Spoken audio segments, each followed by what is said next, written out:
kagumimu, untuk bersandar di pelukanmu.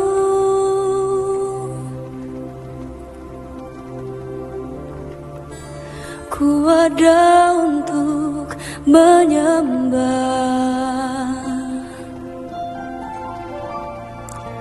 ku ada untuk memujamu. Ku dicipta untuk kagumimu, untuk bersandar di pelukanmu.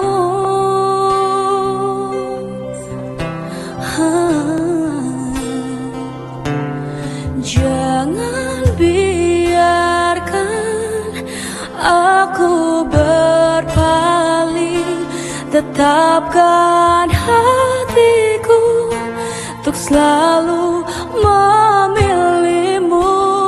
Biar ku melihat engkau bersuka, setau dapati aku setia sampai garis akhir.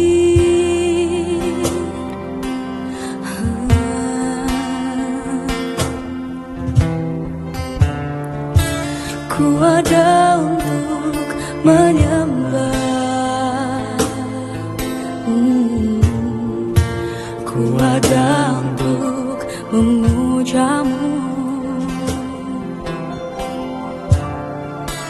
Ku dicipta untuk kagumimu, untuk bersandar di pelukanmu. Oh, oh. Ku ada untuk menyembah, ku ada untuk memujamu. Dicipta untuk kagumimu, untuk bersandar di pelukanmu. Tuhan, jangan biarkan aku berpaling, tetapkan hatiku selalu memilihmu.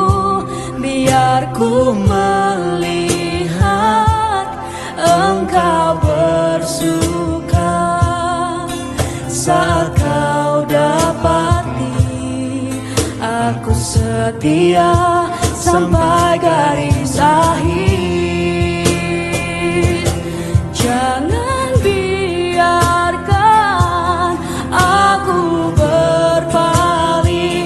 tetapkan hatiku untuk selalu memilihmu. Biar ku melihat engkau bersuka, saat kau dapati aku setia sampai garis akhir.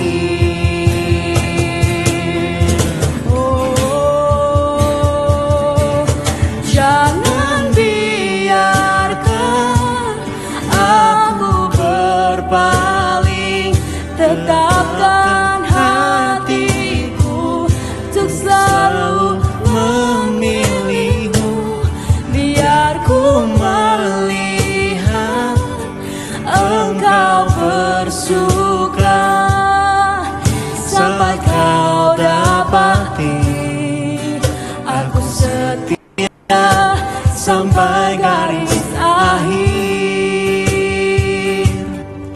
Sampai kau dapati aku setia sampai garis akhir. Sampai kau dapati kami tuntaskan semua tugas kami.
Ku ada untuk memujamu,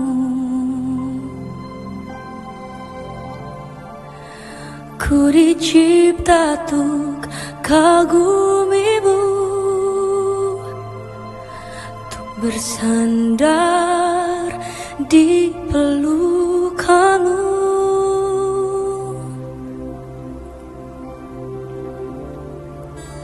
Ku ada untuk menyembah,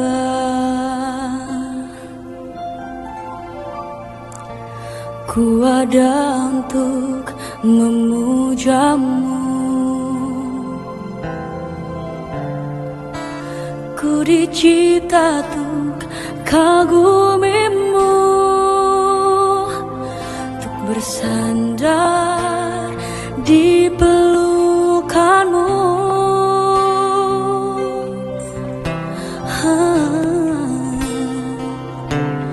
Jangan biarkan aku berpaling, tetapkan hatiku untuk selalu memilihmu.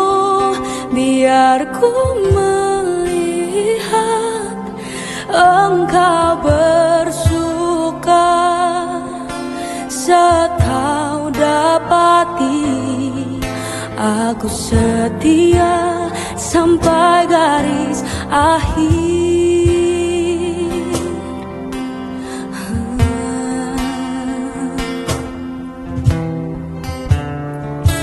Ku ada untuk menyembah,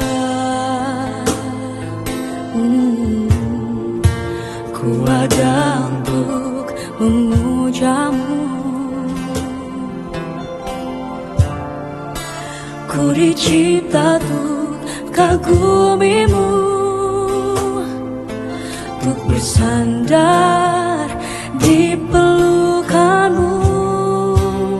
Oh, oh. Ku ada untuk menyembah, ku ada untuk memujamu, dicipta untuk kagumimu, untuk bersandar di pelukanmu. Tuhan, jangan biarkan aku berpaling, tetapkan hatiku selalu memilihmu. Biar ku melihat engkau bersuka, saat kau dapati aku setia sampai garis akhir. Jangan biarkan aku tetapkan hatiku untuk selalu memilihmu. Biar ku melihat engkau bersuka, saat kau dapati aku setia sampai garis akhir.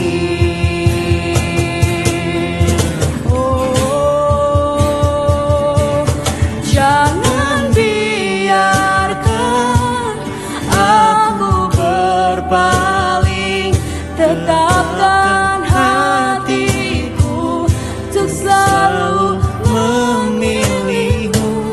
Biar ku melihat engkau bersuka, sampai kau dapati aku setia sampai garis akhir.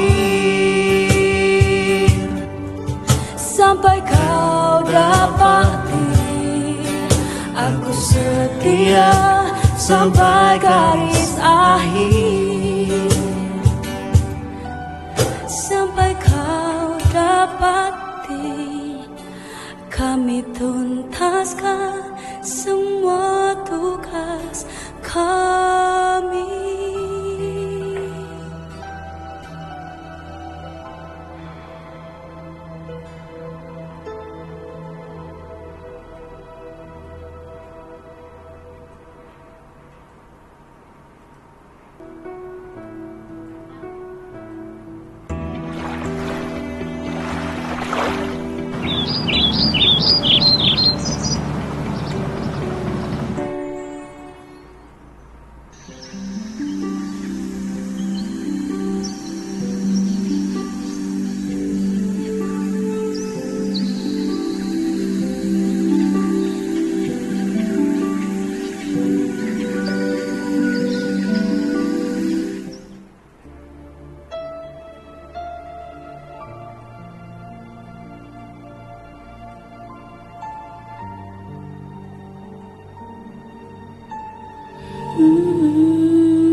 Ku ada untuk menyembah,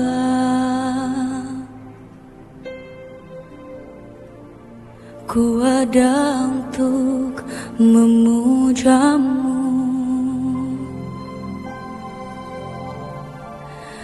Ku dicipta untuk kagumimu, untuk bersandar di pelukanmu.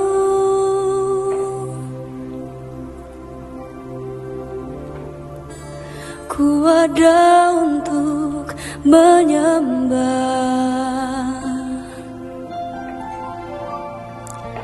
ku ada untuk memujamu. Ku dicipta untuk kagumimu, untuk bersandar di pelukanmu.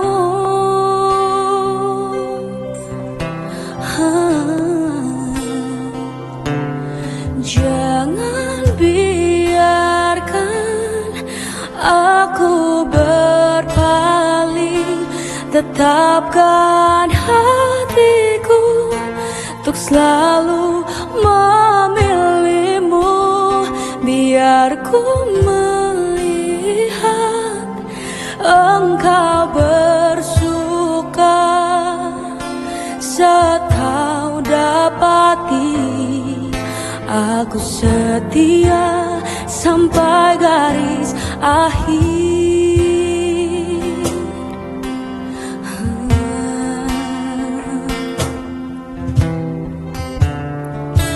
Ku ada untuk menyembah, ku ada untuk memujamu. Ku dicipta untuk kagumimu, untuk bersandar di pelukanmu. Oh, oh. Ku ada untuk menyembah, ku ada untuk memujamu. Ku dicipta untuk kagumimu, untuk bersandar di pelukanmu. Tuhan, jangan biarkan aku berpaling, tetapkan hatiku untuk selalu memilihmu. Biar ku melihat engkau bersuka saat kau dapati aku setia sampai garis akhir. Jangan biarkan aku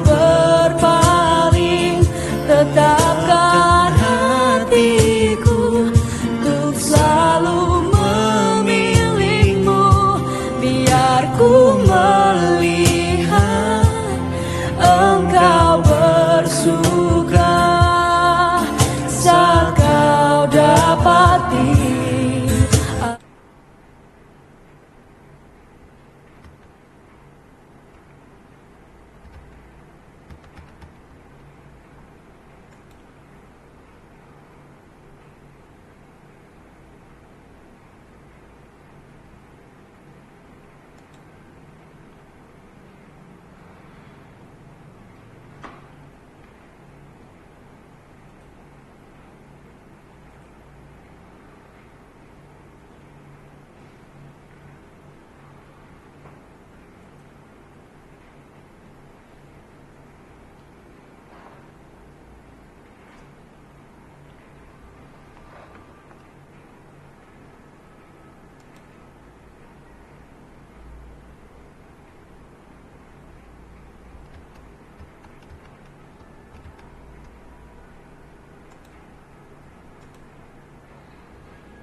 Oke, mari kita mulai. Assalamualaikum warahmatullahi wabarakatuh. Salam sejahtera bagi kita semua. Mari kita mulai dengan berdoa terlebih dahulu menurut keyakinan kita masing-masing. Berdoa mulai.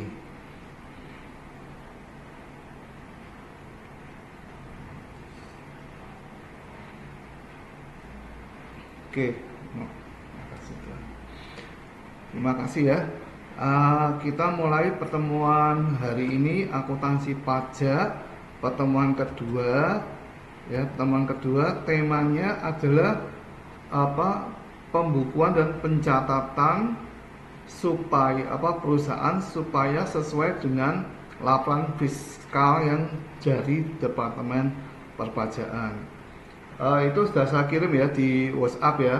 Nanti itu saya kasih filenya, 2 file ya. Yang satu adalah materi dari CTT ya, Certificate Tax Technician, temanya tentang akuntansi pajak ya. Itu sebagai pegangan saudara nanti tinggal ikut ujian aja. Salah satunya nanti misalnya materinya akuntansi pajak itu sama ya, up to date per akhir November 2023 ya, itu sebagai pegangan. Terus yang satunya adalah pertemuan kedua pembukuan dan pencatatan dari perusahaan supaya sesuai dengan akuntansi komersial dari Fiskus gitu ya. Semuanya sudah presensi ya, presensi disiapkan ya. Oke, mari kita mulai. Oke, kita bahas pertemuan kedua adalah pembukuan dan pencatatan apa dari sisi perusahaan. Oke ya.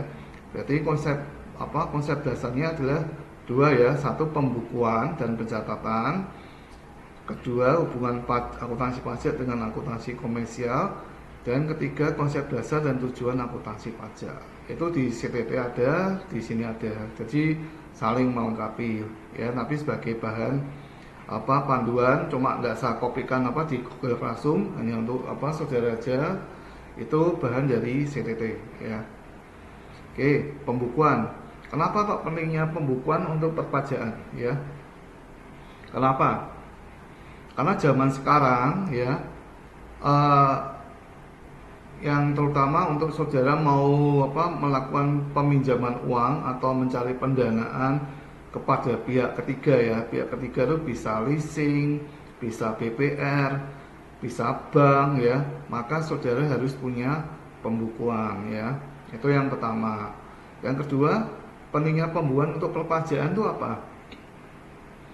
Supaya wajib pajak itu mengetahui penghasilannya dia ya, penghasilan dia, dan kalau penghasilan dia nanti sesuai undang-undang perpajakan, maka dia akan mengetahui berapa PKP-nya ya, penghasilan kena pajaknya dari pengusaha tersebut ya. Itu harus sesuai dengan Fiskus perpajakan ya.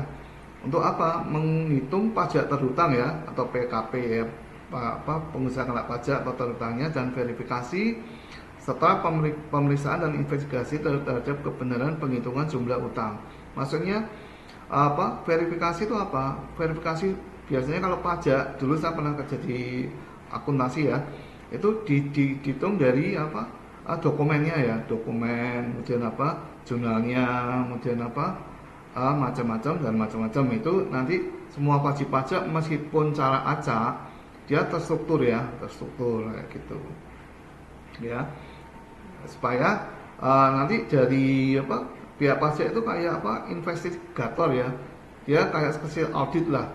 Seringkali dia menanyakan terhadap kliennya misalnya yang dijadikan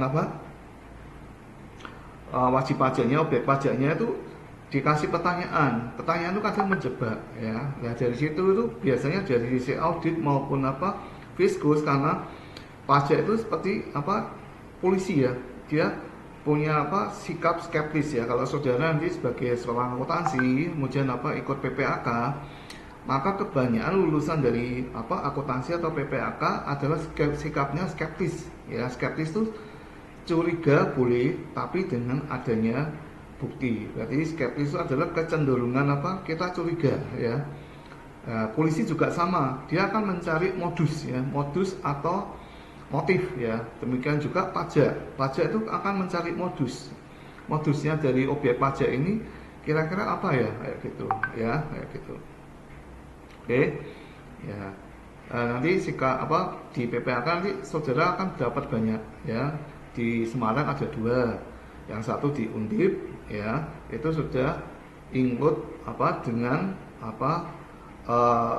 IAPI, jadi saudara bisa ujian CE. Kalau di Undip itu nanti saudara hanya ujian 3 CE ya, 3 mata kuliah CE, audit insurance, kemudian pelaporan corporate, dan satunya etika profesi. Tapi kalau di Unisbank itu saudara ikutnya 5 dan 4, karena Unisbank levelnya B akreditasinya, sedangkan di Undip itu A ya, unggul ya gitu. Nah terus di kelebihan lagi dari PPAK itu, kalau di Undip itu bisa langsung CPA ya. Jadi saudara S1 akuntansi nanti lulus sudah ngambil PPAK di Undip yang sudah MOU MOU dan MOA dengan CPA IAPI, maka saudara dari Undip itu hanya ikut satu aja di diskon 8 ya. Tapi kalau dari Unisbank ini baru, saya sudah kejar-kejar sama dekannya Unisbank, itu Pak Bu, kapan Unisbank PPAK-nya itu MOU dengan IAPI? Kalau di IAI sudah jalan. Dari IAPI itu belum. Dari tahun saya ngambil 2017 sampai sekarang 2023, untungnya yang pengganti pejabatnya PPAK itu sekarang lebih cepat kerjanya. Memang dia fokus tahun kemarin mengurusi MOU dan MOA dengan IAI. Baru tahun ini dia Bu Doktor lupa namanya, itu dia meluruskan bahwa tahun ini diusahakan lulusan PPAK di Unisbank itu bisa ngambil CPAI ya, dipotong 7 mata kuliah, sehingga kalau saudara ngambil CPA nanti saudara dipotong hanya ngambil 2 ya. Nanti setelah itu ujian CPA full ya. Tapi kalau di Undip saudara hanya dipotong 7, berarti misi lebih 1 ya, berarti saudara ujian 1 aja di CPAI. Nah, kalau saudara lulus CPAI maupun CA, itu adalah standar profesi saudara sebagai akuntan ya, gitu. Oke ya, itu berarti kalau perpajakan itu, kalau fiskus itu mencari modus atau mencari motif ya dari objek pajak yang diperiksa ya, karena mereka ditugasi, dilatih khusus untuk termasuk memberi pertanyaan-pertanyaan gitu ya, gitu. Oke. Kemudian pembukuan untuk perpajakan. Yang pertama, untuk mempermudah wajib pajak mengisi SPT ya, baik SPT perseorangan atau pribadi maupun nanti untuk membuat SPT badan ya. Tapi kita lepas dari fokus itu ya, karena kita hanya fokus di akuntansi perpajakan. Tapi kalau saudara ngambil CTT, maka saudara dapat brevet A, brevet B ya, lengkap dan plus akuntansi perpajakan ya, gitu. Itu untuk mempermudah penghitungan penghasilan kena pajak atau PKP. Dan yang ketiga adalah penyajian informasi tentang posisi finansial dan hasil usaha untuk bahan analisis atau pengambilan keputusan ekonomi perusahaan. Itu dari sisi perusahaan ya. Tapi kalau dari sisi pajak, dia pasti melihat yang paling cepat dilihat itu apanya kalau dari saudara sebagai petugas pajak. Yang pertama adalah labanya ya. Nah, misalnya dari laporan si perusahaan A ya, itu 3 tahun berturut-turut rugi terus ya. Nanti dari pihak pajaknya itu pasti dia bertanya, Pak, rugi terus kok misi bisa jalan? Ya gitu ya. Kok misi jalan, misi gaji segini? Nanti dia akan menggali informasi maupun dari laporan keuangan, itu akan dia menggali lebih banyak ya, lebih banyak. Kenapa kok bisa rugi? Tapi istilahnya komisi bisa tetap jalan. Nah, perusahaan seringkali melakukan rugi laporan rugi laba. Kenapa? Supaya perusahaan itu dapat restitusi pajak ya, kayak gitu ya. Kalau di akuntansi kalau yang sudah kerja, kebanyakan kalau perusahaan rugi, tapi dia sudah pernah bayar pajak final ya, pembelian atau maka dia dapat bisa mengajukan restitusi ya. Dan itu pihak pajak, fiskus pajak itu, Dijen Pajak pasti akan menghalangi restitusi. Dia akan mencari sedetail-detailnya supaya tidak bisa restitusi pajak bagi si objek pajak kayak gitu ya. Oke, tak lihat dulu ya YouTube-nya jalan enggak ya. Ini YouTube-nya jalan apa enggak kira-kira? Jangan sampai kemarin saya salah karena saya pakai WPS Office ya. Minta maaf saya ya. Saya kemarin mau tak install ya, ternyata tidak nyanda. Tuh error ini. Tuh. Error apa ini?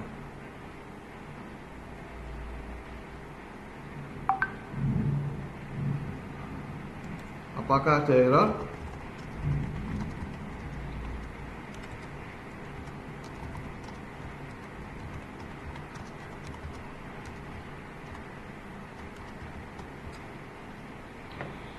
Oke, ini tak tutup dulu ya siakatnya, ini memorinya terbatas, ini internetnya sekarang pelan ya, saya minta maaf prasarannya ya, seperti moga-moga error apa ya ini. Oke, saya mau tanya apakah ada error, bisa dijawab di di apa di YouTube. Sebentar kita lihat dulu ya. Tuh. Ya karena enggak apa offline tuh ya ini gini susahnya apa. Sebentar ya. Oke, saya pastikan dulu. Ini YouTube-nya tadi mana ya? Sebentar ini AKP ini perpajakan. Tuh. Sebentar ya, ini tak copy dulu aja. Ini alamatnya tak copy. Ini ya copy. Sebentar, tak cek di tempat lain aja sebentar. Tak copy sini aja ya, sebentar. Ya, coba tak jalankan di tempat lain. Oke, sebentar. Oke, sebentar tak lihat dulu ya. Ini moga-moga bisa sampai mana nih? Oke, kita balik lagi ya. Kira-kira gitu ya. Nanti teorinya bisa dipelajari sendiri ya. Tapi intinya dari pihak wajib pajak objek pajaknya itu nanti akan ditelusuri lebih lanjut ya, supaya pajak itu kan tugas pajak dibayar ya, dan dia akan pengen tugasnya mencari objek pajak yang bisa memberi pemasukan bagi negara ya gitu. Itikadnya ada ya, ini ini ketentuannya pasti ada ya, pembukuannya harus sesuai ini ya. Kemudian pembukuannya, sanksi tidak disenggaknya pembukuan, nanti ada sanksinya ya kayak gitu, akan dikenakan denda ya, atau nanti terbarunya saudara harus melihat undang-undang KUP yang terbaru ya, karena misalnya ketentuan perpajakan itu pasti berubah-ubah ya gitu. Kemudian hubungan akuntansi pajak dengan akuntansi komersial ya, atau akuntansi komersial adalah sesuai yang dari sesuai standarnya dari Ditjen Pajak. Oke, ya ini sama ya. Jadi semua lembaga itu harus memenuhi ketentuan dari Ditjen Pajak ya, maupun peraturan undang-undang. Nanti bawahnya ada peraturan pemerintah, bawahnya lagi keputusan presiden, Kepmen, dan keputusan Ditjen Pajak ya. Oke. Konsep dasar pertujuan adalah apa? Ini nanti bisa dipelajari sendiri. Oke. Tidak ada error ya. Oke, tidak ada error. Oke, nanti kita sebagai tugas, nanti saya akan memberikan alamat 2 YouTube untuk saudara memahami siklus dari akuntansi perpajakan dari pertemuan 1 sampai 7 ya. Nanti di sela-selanya nanti saya akan berikan YouTube ya. YouTube-nya itu membahas tentang akuntansi perpajakan, dan bahannya tidak jauh dari CTT maupun yang dari yang saya beri. Dari situ nanti ada latihan soalnya ya, karena akuntansi perpajakan nanti outputnya adalah laporan fiskal, atau biasanya ada konsolidasi ya, konsolidasi dari laporan keuangan dari perusahaan dibandingkan dengan laporan yang dikehendaki oleh Ditjen Fiskus ya, Ditjen Pajak gitu ya. Oke, acuannya ya, berarti laporan keuangan fiskal dan komersial bentuknya adalah accrual basis ya, bukan cash basis ya. Accrual basis adalah pengakuan transaksi pada waktu itu terjadi dilaporkan pada periode tersebut. Dan satunya adalah going concern. Berarti ini nanti besok keluar ya. Misalnya ada multiple choice, konsep dasar akuntansi ya, nanti adalah accrual basis, going concern, nanti tidak bangkrut. Nah, nanti yang pilihannya adalah A, accrual basic, dan going concern ya, itu salah satu jawabannya besok ya. Nah, gitu. Kemudian konsep tujuan konsep dasar tujuan akuntansi pajak. Tujuan berapa adalah menyajikan informasi bahan untuk menghitung PKP ya. Karena sistem dari wajib pajak itu adalah sistem self assessment. Berarti semua wajib pajak itu yang membuat sendiri dan menghitung sendiri dan melaporkan sendiri ya. Nah, gitu. Kemudian ciri-ciri kualitatif laporan perpajakan adalah apa? Relevan, dapat dimengerti, handal, dan dapat diperbandingkan. Nah, semuanya itu harus apa? Harus sesuai dengan patokan ya. Patokan apa? Ayo. Kalau di akuntansi harus sesuai dengan standar akuntansi atau SAK. Sesuai dengan apa? Sesuai dengan jenis apa tipe dari perusahaan tersebut ya, kayak gitu. Kalau misalnya perusahaannya UMKM, maka dia pakai SAK UMKM. Tapi kalau dia perusahaannya misalnya terbuka atau pasar modal, ikut pasar modal di bursa efek, maka dia harus pakai SAK ya, yang terbaru gitu ya. Oke, konsep dasar dan tujuan akuntansi pajak ya. Yang pertama, laporan keuangan bersifat historis. Kalau sekarang, kalau zaman tahun sebelum IFRS itu laporan keuangan hanya terdiri 1 tahun berjalan saja ya. Jadi tidak bisa diperbandingkan. Tapi setelah ada IFRS itu laporan keuangan minimal 2 tahun berturut-turut sehingga dapat diperbandingkan antara tahun kemarin dan tahun ini ya. Kelebihan dari IFRS itu nanti kalau saudara sudah menempuh mata kuliah analisa laporan keuangan, maka nanti ada metode terjadi penurunan atau kenaikan berdasarkan 2 metode. Yang pertama adalah metode horizontal, yang satu adalah metode vertikal. Dari situ nanti sebagai lulusan akuntansi minimal saudara bisa mengerti kondisi dari satu perusahaan itu dari laporan keuangannya itu. Dari 2 tahun berturut-turut apakah labanya naik atau turun berapa persen, kemudian itu kalau laba rugi ya. Tapi kalau per pos neraca itu nanti bisa per pos itu bisa naik atau turun ya, gitu. Oke, kedua, penyusunan laporan keuangan tidak luput dari penggunaan estimasi ya. Estimasi itu atau bahan pertimbangan itu yang sesuai dengan bisnis ya. Misalnya tidak boleh persediaan itu pakai standar LIFO ya. Yang terbaru harus moving average atau rata-rata bergerak dan FIFO ya. Yang kedua, lebih mengutamakan hal yang material. Material itu gimana? Contoh material gini ya. Contoh perusahaan A ya, kapitalisasinya ya, nilai asetnya tuh 10M ya. 10M itu ada aset AC ya, air condition ya, itu sebanyak 500 juta ya. Itu 10M ya. Aset aktiva tetapnya air condition AC itu 500 juta. Berarti 500 juta bagi 10M berapa itu? 1/20 ya. Sedangkan PT Telkom ya, PT Telkom itu omsetnya misalnya kapitalisasinya 10 triliun atau lebih ya, 100 triliun. 10 triliun aja. Dia AC-nya cuma 500 juta. Maka dia tidak dianggap material karena persentasenya kecil, tidak mewakili ya, kayak gitu. Berarti nanti kalau sudah di audit itu harus mencari pos-pos yang material, karena material itu berarti persentasenya dari seluruh nilai laporan keuangan itu besar ya.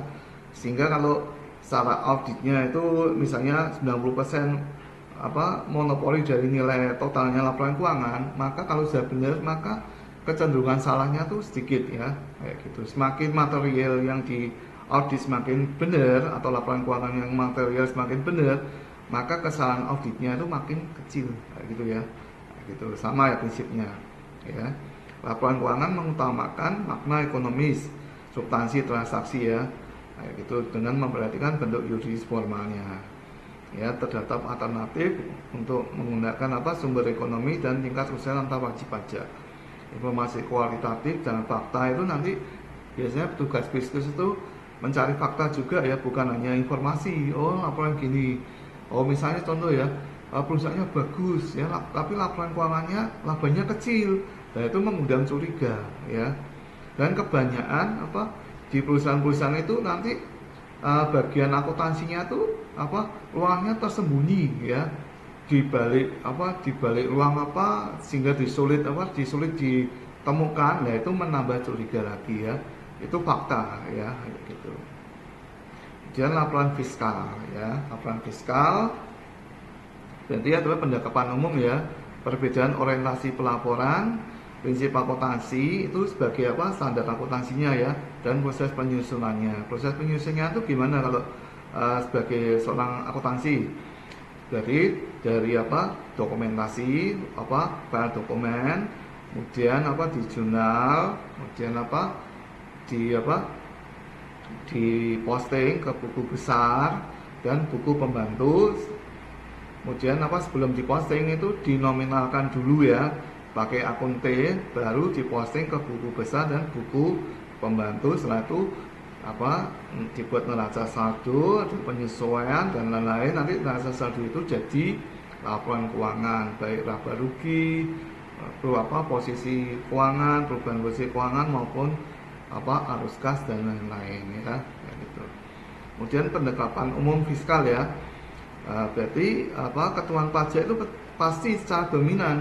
Karena kita laporannya sama pajak, maka ketentuannya dari mereka. Kita tidak bisa apa seenak mungkin apa, oh ini perusahaan saya apa harus sesuai dengan apa keinginan pemimpin perusahaan. Nah kalau sudah bekerja di satu perusahaan ya, kalau bosnya itu harus dikasih tahu, Pak nanti efeknya banyak loh Pak, nanti ada denda ini, dan nanti menimbulkan apa pekerjaan dua kali ya, karena bagian akuntansi kalau salah apa membuat laporan keuangan dia akan mengulangi lagi ya, apa contohnya apa sudah apa tutup buku, nanti dibuka lagi, mundur lagi pakai aplikasi, dihitung lagi per bulan atau nanti per setengah tahun, itu double kerja ya.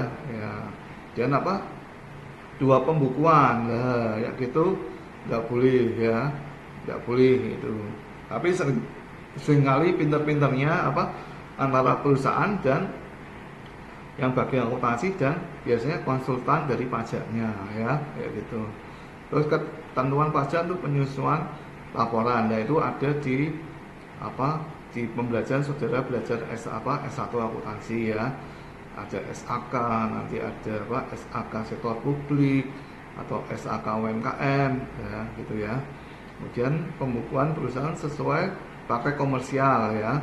Kemudian melakukan rekonsiliasi sesuai pajak. Jadi sesuatu nanti kalau sudah dilaporkan tidak sesuai pajak, maka saudara harus apa rekonsiliasi, harus diadakan perbandingan yang salah yang mana harus diupdate ya. Gitu. Pembukuan harus sesuai SAK ya. Gitu. Perbedaan orientasi ya. Orientasi biasanya nanti ada apa? Beda tempo ya. Beda tempo itu nanti salah satu apa yang ada di akuntansi perpajakan ya. Beda tempo itu harusnya itu apa, labanya itu dimasukkan per Juni, tapi sama perusahaan dimundurkan supaya apa istilahnya supaya labanya kecil ya, itu tidak boleh ya. Nanti saudara disuruh ngupdate lagi pasti ya, ya gitu. Ya, laporan keuangan komersial adalah konsep kewajaran penyajian ya. Ya itu berarti sesuai dengan prinsip konservatif. Konservatif itu apa? Kira-kira apa? Kalau saudara yang apa belajar apa di akuntansi,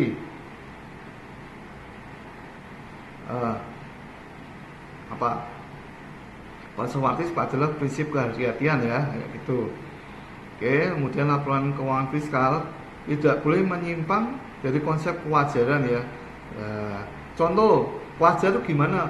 Oh tahun lalu labanya 5M ya, yang disetor ya, yang 5M yang disetor berarti berapa persen? Misalnya 25% ya, berarti 1,25M.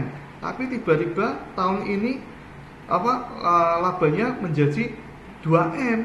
Nah, itu adalah menyimpang ya. Laba kemarin 5M, sekarang kok jadi 2M. Nah, nanti wajib pajaknya, objek pajaknya pasti ditanyai lebih mendetail. Lalu toh bisa Pak, dulu laporannya 5M, sekarang kok jadi 2M. Nah, gitu ya. Itu adalah dari sisi fiskus dan sisi perusahaan ya. Kemudian prinsip akuntansi sebagai subjek perbedaan orientasi ya. Nah, perbedaan beban dan pendapatan, yaitu seringkali yang apa dimainkan ya, atau seringkali yang tidak dikuasai oleh apa pihak perusahaan ya, yaitu seringkali berbeda dengan apa dengan punyanya Ditjen Fiskus Pajak ya. Jadi sebelumnya ada beban yang bisa dimasukkan sebagai pengurang laba sesuai dengan pajak, itu ada juga ya. Juga pendapatan itu tidak boleh diakui di depan, tidak boleh diakui di belakang, itu ada ketentuannya ya, kayak gitu. Kemudian konsistensi ya, praktek komersial adalah penerapan metode kebijakan akuntansi yang konsisten dari tahun ke tahun kecuali ada alasan kuat penggantian. Contohnya ya, laba kemarin 5M ya, sekarang jadi 2M, itu menjadi timbul pertanyaan besar bagi Fiskus Ditjen Pajak ya, kayak gitu. Oke, ya, ya gitu ya. Ini harus apa? Hati-hati ya, kayak gitu. Konservatif adalah sesuai realita ya. Yang belum terjadi tidak boleh apa? Komersial dari yang dilakukan oleh perusahaan ya. Jangan fiskal tuh yang sesuai dengan apa? Dari pajak ya. Berarti nanti konsolidasi laporan keuangan komersial dari perusahaan dibandingkan dengan apa laporan fiskal dari pajak ya, intinya gitu ya di akuntansi pajak. Oke, pembukuannya sama ya, ini pembukuannya pembukuan pembukuan wajib pajak menghitung neto fiskal ya, rugi atau laba ya, SAK, maka semuanya nanti ada rugi laba fiskal, nanti masuknya ke SPT, nanti dikoreksi ya. Jadi yang sebelah kiri dari wajib pajak ya, rugi laba komersial, yang sebelahnya adalah rugi laba dari fiskal atau Fiskus Ditjen Pajak ya. Nanti outputnya adalah di SPT tahunan ya. Itu kita sama-sama belajar nanti. Oke. Kemudian hubungan fiskal itu dari pajak dengan laporan keuangan komersial. Berarti komersial dari sisi perusahaan, sedangkan fiskal atau Fiskus dari Ditjen Pajak ya, gitu. Dan nanti untuk pertemuan selanjutnya untuk menyusun apa pembukuan dan pencatatan, nanti pokok-pokok bahasanya adalah dari ini pos kas bank, deposito, sekuritas, dasar tagih, piutang, persediaan, biaya dibayar di muka. Oke, apakah ada pertanyaan? Apakah ada pertanyaan? Sebentar ya, tak chat di WA.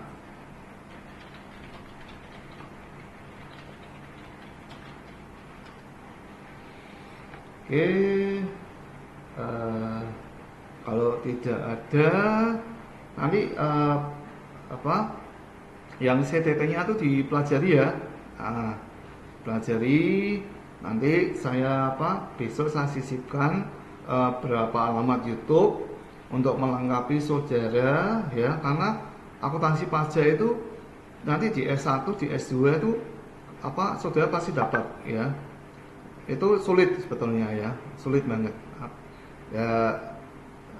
Saya mau mengasihkan yang sesuai bahannya yang BKP atau konsultan dulu ujian konsultan sertifikasi pajak, atau yang standar aja ya, yang standar aja yang sesuai dari CTT ya, gitu. Saya pun nanti ya pengen juga ngambil BKP ya, nanti juga sebagai persiapan kalau lulusan akuntansi itu bisa untuk usaha ya, profesi buka CA, kalau CA itu buka KJA, kantor jasa akuntansi.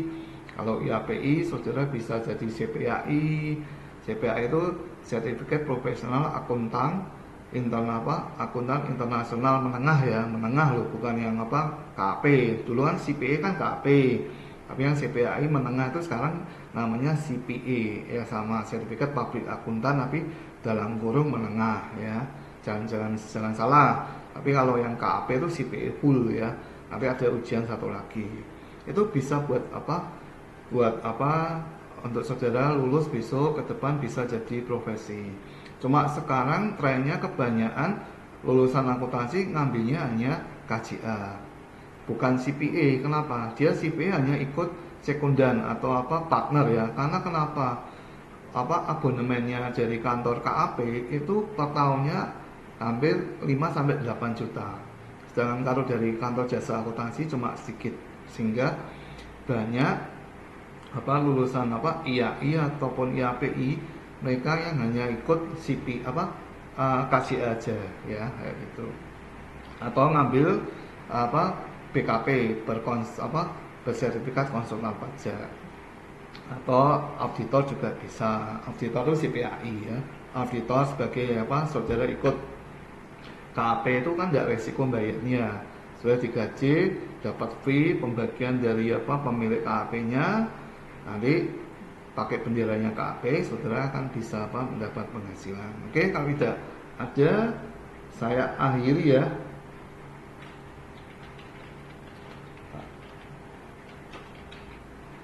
Tugasnya besok melihat YouTube aja ya, melihat YouTube ya, sebagai wawasan ya, wawasan untuk akuntansi pajak. Nah, tugasnya nanti ada ya, nanti sebelum UTS pasti ada bahan ujian ya maupun latihan soal ya. Tapi dikerjakan tidak dikerjakan terserah mahasiswa, tapi lebih baik dikerjakan karena saudara bukan S1 manajemen ya, saudara adalah S1 akuntansi, dan S1 akuntansi kalau saudara sudah ketinggal maka besoknya ketinggal terus ya. Begitu. Saya pernah ikut lab auditing ya, saat pas itu ada studi S3, saya atau mayop ya, itu saya ketinggalan satu aja sudah ketetelan gitu ya. Sudah itu yang khusus S1 akuntansi, tapi kalau S1 manajemen mesti pelajari lagi, mesti bisa karena bukan hitung-hitungan ya gitu. Oke, saya akhiri.